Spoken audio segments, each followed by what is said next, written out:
챕터 11 기법 1 플러스 플래카드 VD 꿈 앞에 망설이는 나와 이별하라.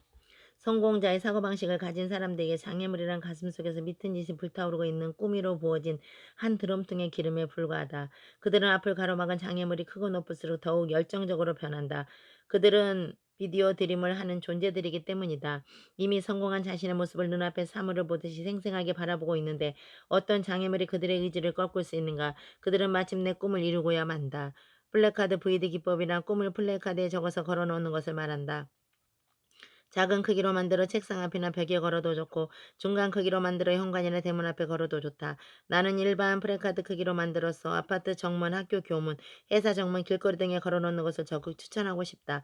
그러니까 만일 당신의 꿈이 전교 10등 안에 드는 것이라면 무슨 학년 몇 반 무슨 곧 있을 시험에서 전교 10등 안에 들겠습니다. 응원해주세요 라고 적어서 교문 앞에 걸어두고 우리 아파트 무슨 동 무슨 회사는 무슨 이번 기말고사에 전교 10등 안에 들겠습니다. 기도해주세요 라고 적어서 아파트 정문에 걸어둔다. 물론 학교 및 아파트 관리사무소에 사전 허가를 받아야 할 것이다.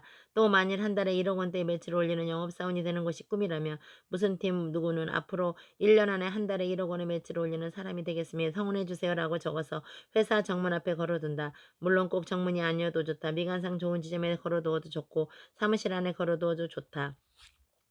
아파트 정문 앞에는 우리 아파트 무슨 동 무슨 호에 사는 누구는 무슨 회사를 다닙니다. 저의 꿈은 한 달에 1억 원의 매출을 올리는 사람이 되는 것입니다. 응원해주세요. 감사합니다라고 적은 프랭카드를 걸어둔다. 왜 미친 소리냐고 하는 사람이 있을지 모르겠다. 맞는 말이다. 이런 행동은 미친 짓이다. 허나 미쳐야 미친다.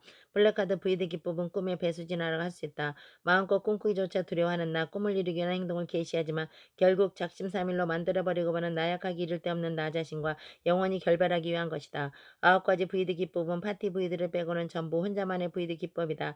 당신의 VD 기법을 실천하는지 안 하는지 주변 사람들은 모른다. 즉 당신은 언제라도 VD 기법을 그만둘 수 있다. 당신이 그만둔다고 해서 뭐라고 할 사람이 아무도 없다는 사실을 잘 알기 때문이다. 특별히 강한 의지를 지녔다면 모를까 대부분의 사람들은 VD 기법 실천을 오래지 않아서 그만두게 된다. 꿈은 이루어질 기미조차 보이지 않고 VD 기법을 실천하는 것은 수고스럽기만 하다. 처음에는 뜨겁게 실천하지만 점점 형식에 그치고 만다. 그 결과 조금씩 VD를 잊게 되고 마침내는 꿈까지 잃어버리고 만다. 이런 삶의 우울한 결말에 대해서는 굳이 이야기하지 않겠다. 블랭카드에 꿈을 적어서 회사나 아파트 정문에 걸어두면 모든 사람이 알게 된다. 당신의 꿈을 그리고 모든 사람들이 궁금해한다. 당신의 꿈을. 사람들은 당신을 만날 때마다 안부를 묻는 대신 당신의 꿈을 물을 것이다. 꿈이 어느 정도 이루어지고 있는지, 꿈을 이루기 위해 얼마나 열심히 살고 있는지를, 그리고 당신의 꿈을 세상에 열심히 전파할 것이다. 지인들에게 전화를 걸어서 이봐 누구누구 알지 그 친구가 이번에 이상한 플랜카드를 내걸었더군. 내용이 뭔지 알아? 무엇 하네 자네 누구를 어떻게 생각해 이런 말을 한다는 의미다. 소수의 사람들은 당신이 팬이 되어 당신의 꿈을 지지할 것이다. 다수의 사람들은 재미있다는 얼굴로 일이 어떻게 진행되어 가는지 호기심을 갖고 지켜볼 것이다.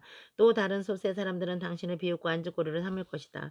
어쨌든 당신은 단지 꿈을 적은 플래카드를 하나 걸어놓은 것만으로 자의 반 타의 반으로 꿈의 사람으로 변화한다. 꿈을 이루겠다고 공개적으로 선언했기 때문에 막대한 책임감을 갖게 되고 그 책임감은 꿈을 반드시 이루지 않으면 안 된다는 사명의식으로 발전한다. 한편으로 꿈꾸는 것을 게을리는 하는 나, 꿈을 이루기 위해 목숨 걸고 뛰지 않는 나를 볼 때마다 정신을 바짝 차리게 된다. 이렇게 살면 절대로 꿈을 이룰 수 없다는 사실을 당신 스스로가 잘 알기 때문이다. 이런 책임감과 사명의식, 자기각성은 당신을 긍정적으로 미치게 만들고 당신은 누가 뭐라 하지 않아도 스스로 젖먹던 힘까지 쥐어짜게 된다.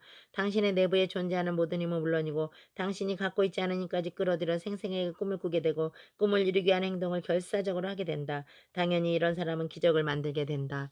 동네 슈퍼 주인에서 꿈의 전사로 플래카드 VD 기법을 가장 열심히 실천하고 있는 집단이 있다. 기업이다.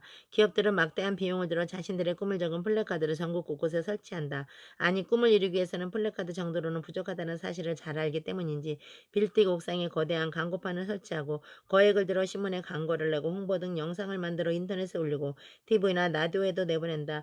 알다시피 이 모든 것은 결국 꿈꾸는 다락방에서 말하는 VD 기법들이다. 신문 광고는 글 VD 기법의 일종이고 CF는 동영상 VD 기법의 일종이다. 어디 이뿐인가? 특히 대기업일수록 수억 원 넘는 돈을 써가면서 비전 선포식을 거행한다. 전 임직원이 참석해서 한 목소리로 향후 몇 년 이내에 세계 몇 위 안에 들겠다. 매출을 얼마까지 올리겠다 같은 비전을 선포하는 것이다. 알다시피 이는 소리 VD 기법이다. 영세업체가 3년 이내 우리 시에서 최고의 실적과 최상의 고객 서비스를 자랑하는 인류 회사가 되겠습니다. 같은 내용의 플래카드를 걸어두는 것을 본 적이 있는가? 플래카드가 아니라도 전단지에 꿈을 적고 고객에게 홍보하거나 확신에 찬 목소리로 꿈을 선포하는 것을 본 적이 있는가? 아마도 없을 것이다. 대기업과 영세업체의 근본적인 차이점이 무엇이라고 생각하는가? 조직, 인재, 자금? 다 아니다. 내가 보기에는 오직 꿈이다. 대기업은 꿈을 꿀 줄 알고 꿈을 선포할 줄 알고 꿈이 어떤 기적을 만드는지 잘 안다. 때문에 그들은 끝없이 꿈을 꾸고 거액을 들여 꿈을 선포하고 꿈을 이루어지는 부의대 기법을 실천